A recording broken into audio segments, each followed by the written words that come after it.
काका ए काका हाँ बनावत आई तो आज एकदम होली है होली होली हैप्पी बैठत जा आवा आवा अनल्या हा बोलले आवा अरे काका लगा दी हम हाँ भाई देखा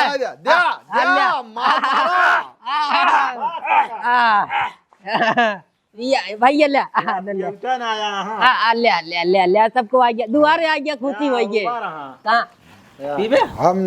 लगा दे उनका नंद अल्ल्या तू हो पीबे हाँ अरे अब बेटो सबको आ गया तो भी करना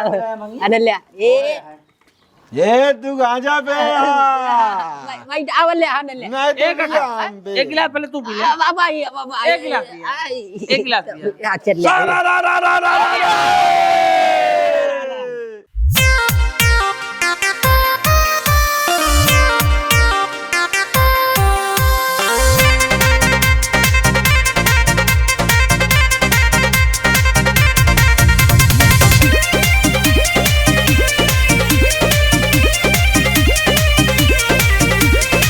होली बवाल कर तो बेहाल कर अजुबा होली तो हर दैया हम लाल कर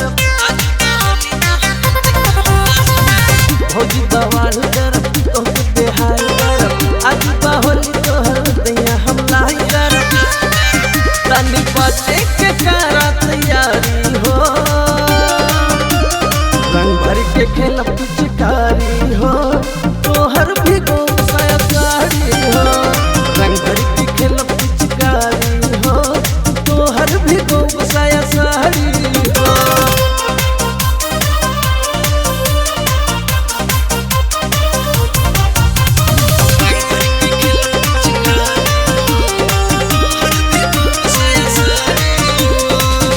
जाने ला जमाना रिश्ता बाटे अटूट हो होलिया में देवरन के होला फूल छूट हो जाने ला जमाना रिश्ता बाटे अटूट हो होलिया में देवरन के होला बड़ी छूट हो देखा एह में क्या जीती के हारी हो रंग भर के खेल पिचकारी हो तोहर भी गो साया साड़ी हो रंग भर के खेल पिचकारी हो तोहर भी गो साया साड़ी हो